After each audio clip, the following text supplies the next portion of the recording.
Hello, welcome to Steven Speaks, Season 3, Episode number 9. We are flying through this season. It's crazy. Seems like not yesterday that I recorded the first episode. Anyway, hope you liked the last episode, which was a guest speak. Hoping to get some more guests on very soon. Anyway, today's episode is going to be about something from my childhood especially, probably yours as well. Actually, maybe not just childhood, to be honest. Let's get into it and let's see what happens.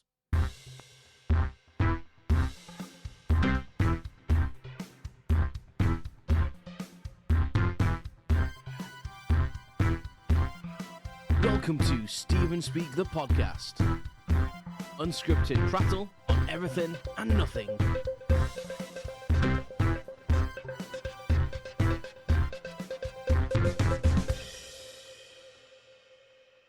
As always, thank you for joining me. I've noticed a bit of an upturn in listeners recently, just a slight upturn, which is lovely. So if you're a regular listener, thank you so much. And let me know if you like what I'm doing.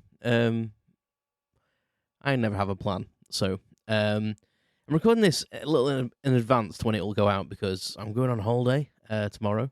So when you hear this, I'll have actually returned home. Maybe will I still be there? I have no idea. I can't work things out. But anyway, it's super hot, so you may hear a bit of fan noise in the background because I have like a fan going off right now. I have two fans on me right now because it's so humid in the UK right now. Anyway. The episode today was a bit cryptic in the intro. Never actually said what it was going to be about, but it's going to be about, like, especially in the UK, I don't know if it's a thing around the world, maybe, but stationery when you're at school, and just, kind of keeping up with the Joneses a little bit, and having the right stuff. And when I started thinking about this episode, I was thinking mainly about stationery, but I suppose it goes farther afield than that, and the whole peer pressure thing about having the right stuff. But in the UK, especially when I was a kid, maybe it's not the same now because things have moved on and technology's moved on. I feel like kids be more bothered about the technology they have rather than what pen they're writing with. But when I was a kid, it was like super, super serious important to get the right kit in your pencil case. Like, you had to have the right pencils, the right pens, the right eraser, the right pencil case. It's a bit ridiculous when I look back. And it may have made me a little bit obsessed with, like, buying stuff from stationery shops or, like, art shops and craft shops. And I still, as an adult, still have quite a lot of stuff like that. I still have, like, protractors and angle finders and just pens and different types of fine liners and felt tips, and I hardly ever use them, to be honest. Like, I do a bit of doodling every so often, but they stay in like one of my little cupboards in my desk here in my room, and but it's just nice to have some nice stationery. And when I was at school, as I say, it was like super important. Like the beginning of the term, like, you'd mire your mum and dad to go out shopping for, like, a new pencil case, and they'd be like, what's happened to your old pencil case? And you'd be like, I need a new one. That was last year's. And I must admit, my mum and dad were pretty okay with that. Like, they wouldn't spend a fortune on me, because I can't remember the actual price of them. A couple of quid, probably, for, like, a normal-ish one. But you could pay, like, 5 or 6 quid for, like, a branded one or something like that. My mum and dad were never too into buying me, like, super expensive like pencil cases or anything like that, but they wanted me to have, like, the right equipment, so they'd buy me a nice pen because I'm terrible at writing, so they liked me to have, like, a nice pen. And I tried fountain pens for a while, and I do actually write better with them, but they would buy me the right parts of the stationery, and because I was quite good at graphic design when I was at school, and I think when I started getting into the graphic design area, they were like, you know what? And I asked for this, like, a Stadler. I don't even say that. That's how we say it in the UK. I think it's a German brand. I really, really wanted, like, a mechanical pencil. I still love them now. Actually, they're just so nice to draw with. I don't know what it is, but when I got into, like, graphic design and stuff, I had, like, a technical drawing board, and They got me some really nice fine liners and some really nice set of like shaders and stuff like this. And I got my mechanical pencil with my technical drawing board, which I've actually still got. My left foot is actually touching it because it sounds weird, but I've got it in my cupboard where I rest my foot when I do the podcasts. It's in there like a little narrow cupboard, and I rest my foot on it when I'm doing the podcasts. There's a weird fact you didn't think you'd find out today. But yeah, and I got super into it. But like some of the kids used to come to school, and their pencil cases were probably worth about 50 quid, and it was ridiculous. Like not the actual pencil case, like the pencil case and the contents. But it doesn't really stop there, does it? Like, because one of my favorite ones was a gull. I'll tell you what my favorite one was. So a gull, like, what do you call them? Like wetsuit kind of material or dry suit. I don't know what the difference is, to be honest. But like that wetsuit, like neoprene kind of material, and it was the brand Gull, and it had like a zip across the front, and it was brilliant. It lasted me ages actually, into college actually, because I kind of got to the point where I didn't want to spend like 20 quid on loads of crap, and I had loads at home anyway. But one thing is when you have nice things though, people steal it, don't they? So I remember one time I got this really really cool fountain pen, and it was like see through, but like a luminous yellow see through plastic. Do you know what I mean? Like so, it looks see through, but when you look at the end, it looks like it's glowing because of like the prism effect. I'm guessing, physics.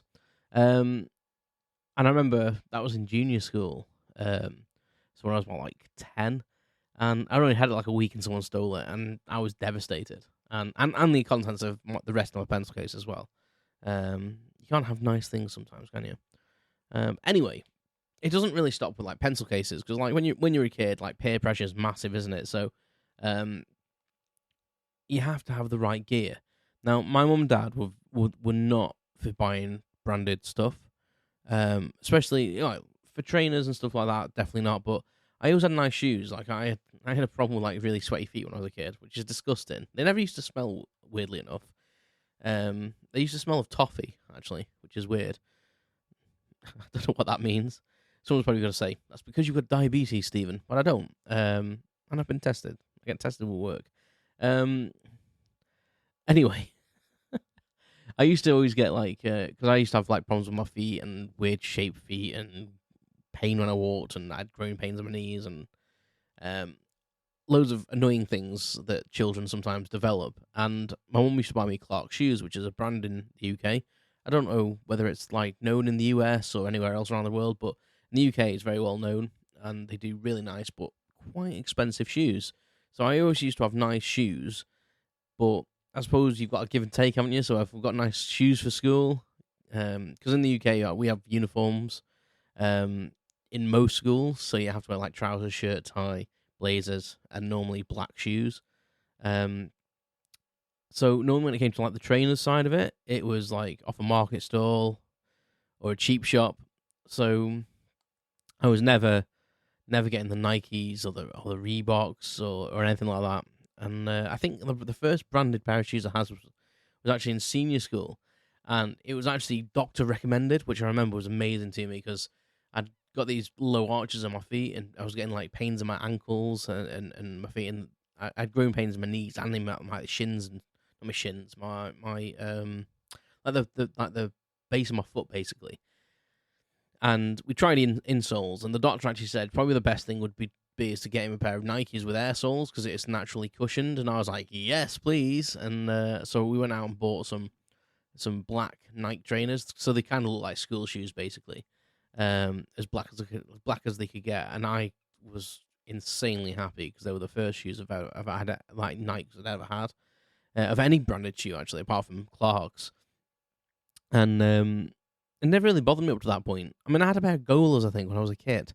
I had a pair of Gola shoes, which is a brand I don't think exists anymore. I've never heard of it for a while. And I love them because they glowed in the dark. I think my nana bought me them. Anyway, I digress. So what I'm trying to get at is, in a roundabout way, is there's so much pressure on kids to have like the latest thing. And but it was like, I feel like it was a little bit more simple back in the day because it was more about clothing. But I never really had the clothing, so I had to do it off my own merit and stuff. So I had the odd bits and bobs, but 9 out of 10 times it was like market stall stuff.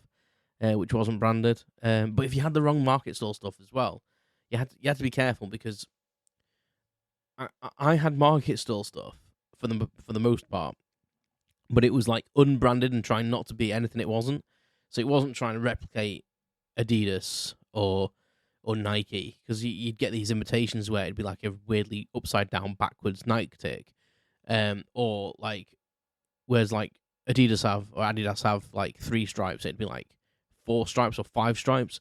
Whereas I never got that. I used to try, and if I was going for trainers, I'd try and just get like the blandest, like generic trainer ever, and because you would just get absolutely wailed upon if you got a pair of trainers that was trying to be something else. So I never really did that, and I'm kind of thankful for my parents that they never tried to force that upon me.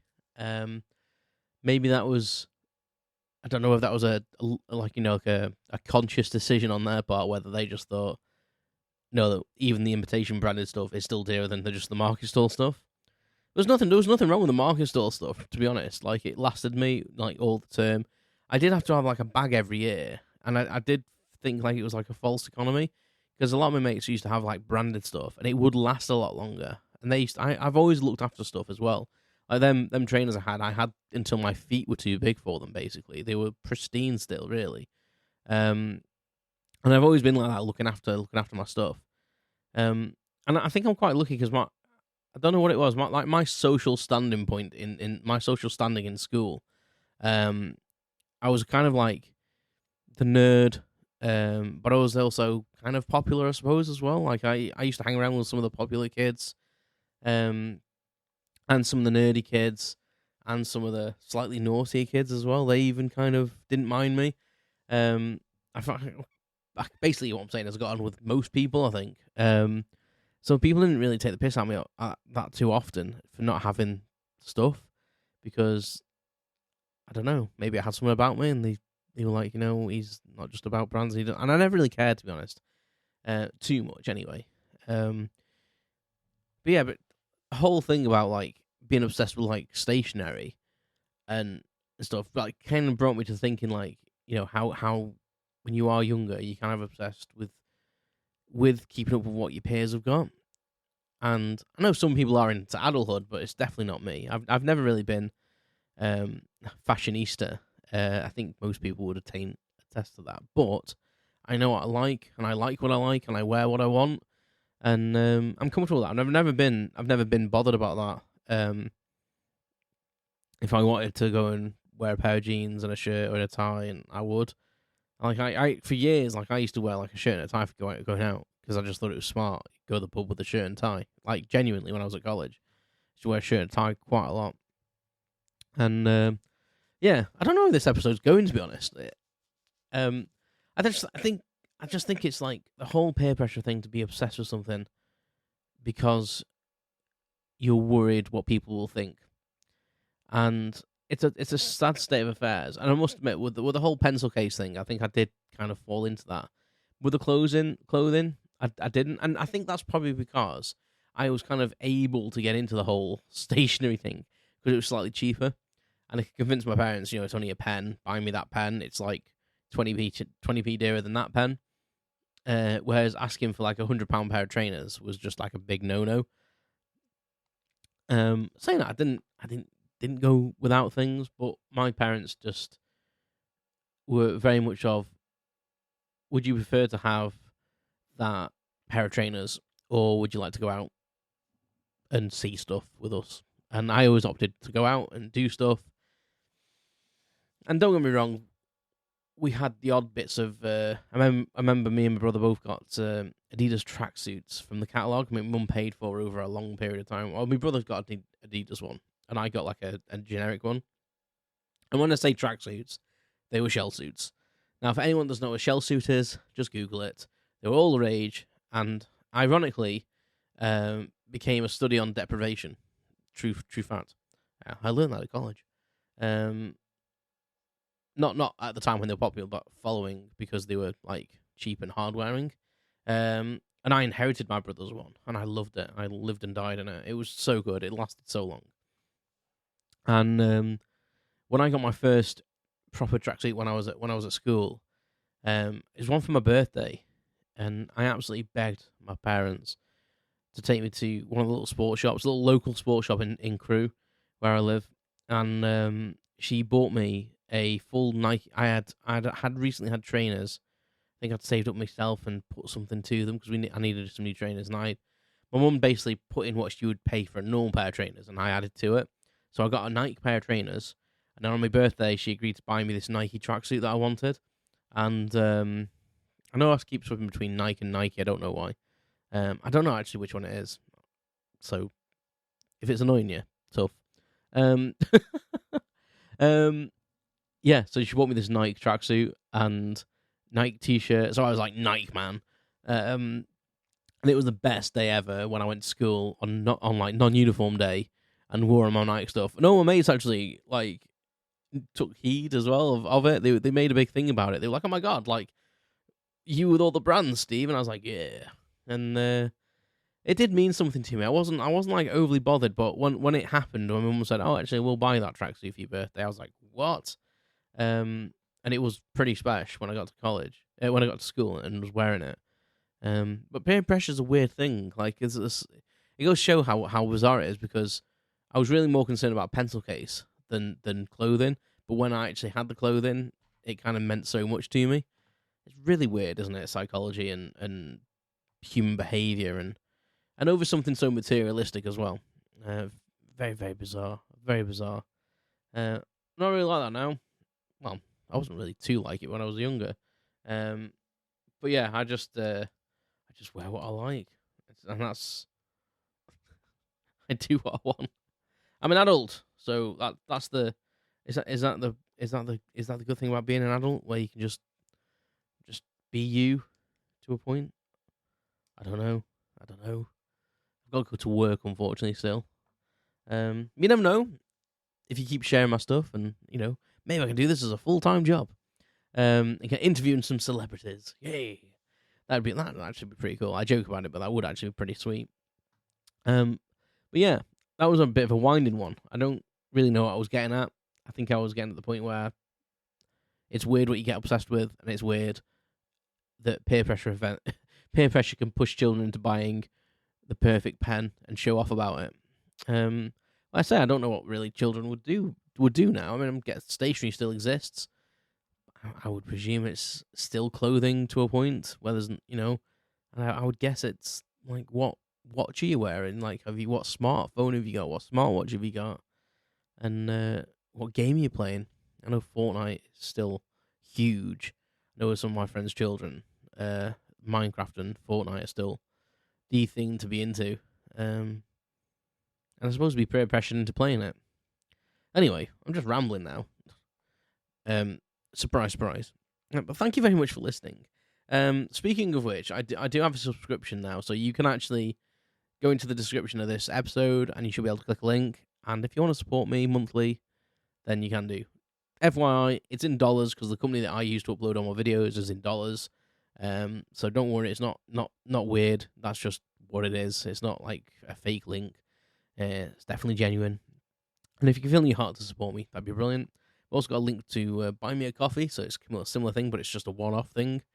But yeah, I'd really appreciate it. I know I say this all the time when I mention something like that. I didn't start this podcast for that, but it would be nice to get something back just to help cover some costs, somewhat, and to know that people are out there and appreciate it, because I appreciate you.